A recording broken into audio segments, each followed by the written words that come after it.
L'association, c'est bon, c'est une grande histoire.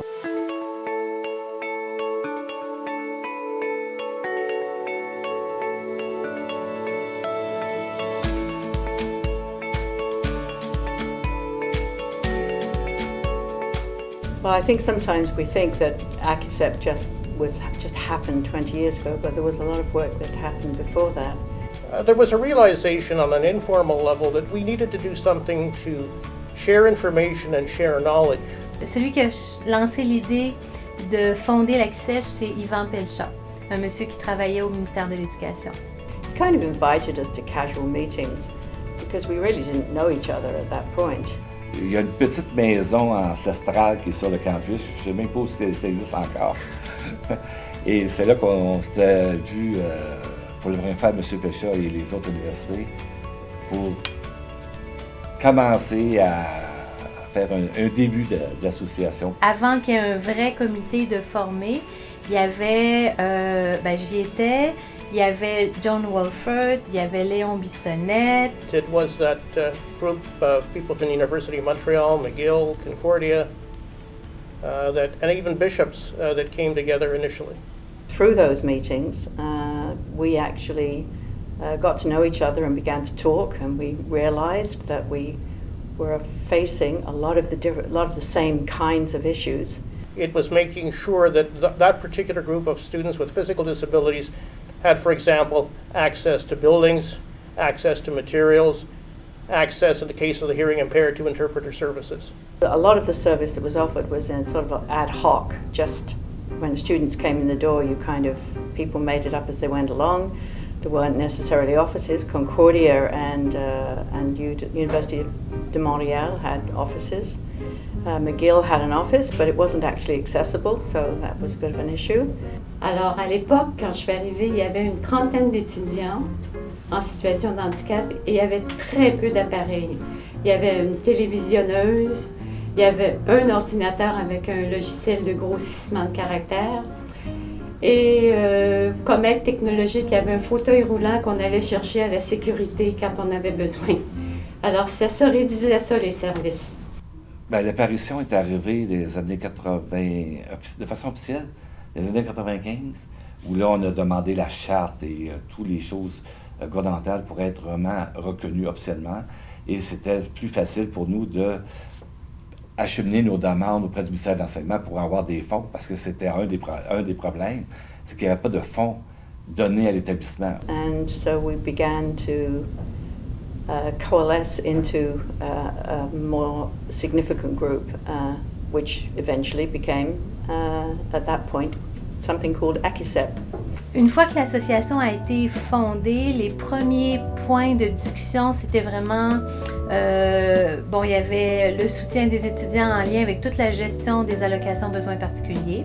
Tout était à faire vraiment et c'était le but de l'association était de supporter les membres pour pouvoir développer les services et en même temps développer une expertise nous-mêmes en échangeant et en allant chercher tout ce qu'on avait besoin de connaissances, soit par des rencontres avec des études sur c'est quoi la production d'un handicap ou les aides technologiques, aller dans des congrès même d'aides technologiques pour pouvoir voir qu'est-ce qui pourrait supporter l'étudiant dans son parcours au niveau technologique.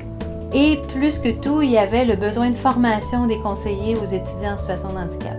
Chacun était dans son université, seul avec le dossier, et beaucoup voulaient de la formation pour mieux faire leur travail. On our own campuses, we had to often find appropriate office space. We had to convince the administration that we were necessary.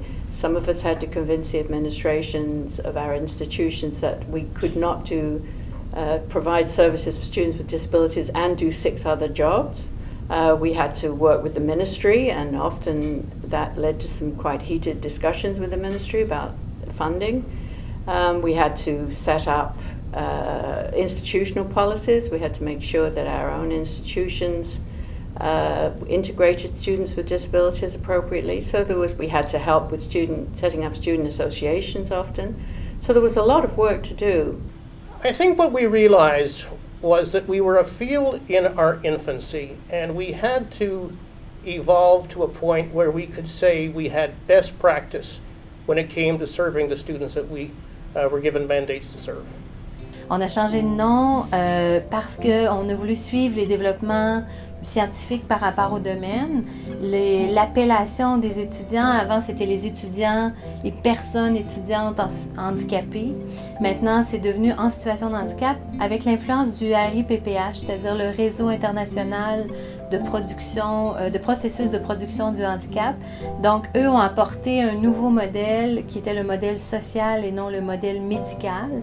Donc, l'ACSEJ a voulu suivre le progrès au niveau des recherches et du nouveau courant qui était mis en place par le RIPPH. I think that the statistical reports, which started a bit later in the early 2000s, were invaluable in terms of supporting our goals and our approach to data administrations and to the ministry, because we could see very clearly that the numbers were increasing, that the types of students that we were serving were changing. And in fact, it's a pretty unique thing. It's a wonderful resource for researchers as well, because no other province does this in terms of the kind of detail. And the other thing that the report does, of course, which is really important, is to show the change in the nature of students, that again, those what we think of as the, quote, traditional disabilities are really now a relatively small minority. We became more involved in serving students with what I would characterize as invisible disabilities.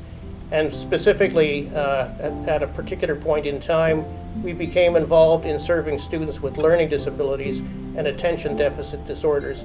And that has opened the door since my retirement to other disabilities. I think there's more a sense of those now with mental health issues, autism, spectrum disorders, and so it's growing. L'amélioration de l'accessibilité, moi je pense que ce qui est le plus important, c'est de retenir que c'est quelque chose qui se fait en collaboration. Il faut que tout le monde s'y mette pour que ça fonctionne. Donc ça demande une collaboration, oui, des services aux étudiants, mais du personnel enseignant, du personnel administratif, des autres étudiants. Donc c'est vraiment un projet qui doit se faire ensemble, toute l'université, donc qui implique une sensibilisation puis une participation de tout le monde. Well, as ACSEJ celebrates its 20th year, it certainly has evolved to a point where we can say that it is a field that is well established. It's in its young adulthood with other things to expand into, but a good, solid theoretical and practical base from which to build. Et quand on est là pour la cause, on veut aider aussi ses collègues, et tous les étudiants et les collègues aussi. The current members of ACSEJ really do stand on the shoulders of all of those people that founded ACSEJ and started in disability services. And it was really their work and that foundational piece that they did that brought us to where we are today and where we want to take the association. And so there's a great thanks that go out to those foundational members. Je pense que je remercierais ces gens-là qui ont décidé de se réunir pour supporter les plus petites universités, pour supporter l'ensemble, pour pouvoir partager l'expertise. Je peux vous dire que la collaboration des partenaires de l'ACSEJ a collaboré de façon extraordinaire là, au développement de mes compétences, mais j'ajouterais également au développement du soutien que j'ai pu apporter à mes étudiants. En fait, je suis de plus en plus conscient que l'accessibilité, c'est essentiel, en fait, dans notre société. Tant pour les étudiants, pour les gens qui sont en situation de handicap, mais pour la population en général. D'avoir différentes sortes d'apprentissage. On peut être auditif, on peut être visuel, on peut... c'est l'accessibilité est vraiment importante dans notre société actuelle et je suis de plus en plus conscient de ça. Et ça, c'est rare qu'une association regroupe autour de la même table pendant 20 ans francophones et anglophones. Et cette recherche-là de communication, de partage, repose sur l'idée que l'étudiant, il est au cœur de nos préoccupations. Et ça a le mérite d'être souligné parce que c'est 20 ans de partage, d'expertise. We're all in there pitching for the same thing, for accessibility for students with disabilities. Je pense que j'ai retrouvé un article récemment qui date de 2006 où on avait été interviewé à l'université, puis on mentionnait qu'il y avait 165 étudiants à nos services, inscrits à nos services, alors qu'en ce moment, il y en a plus de 1500. Donc en 2006, puis maintenant en 2017, ça fait quand même une nette augmentation. Pour les années à venir, je souhaite que l'ACSEJ soit toujours une référence en termes d'inclusion et qu'elle continue son merveilleux travail au niveau du rayonnement et de l'application des mesures nécessaires pour la poursuite des études des étudiantes et des étudiants en situation de handicap. They have the passion to go forward, and I hope that this passion will keep on being reignited. Moi, en fait, je voudrais souhaiter un joyeux anniversaire à tous les membres de l'ACSECH. Bon anniversaire, happy birthday l'association. Joyeux anniversaire! Plusieurs années aussi bonnes que celles qu'on vient de passer et encore meilleures celles futures. Et j'espère qu'il y aura encore un autre 20 ans à venir pour poursuivre le travail. Bonne fête!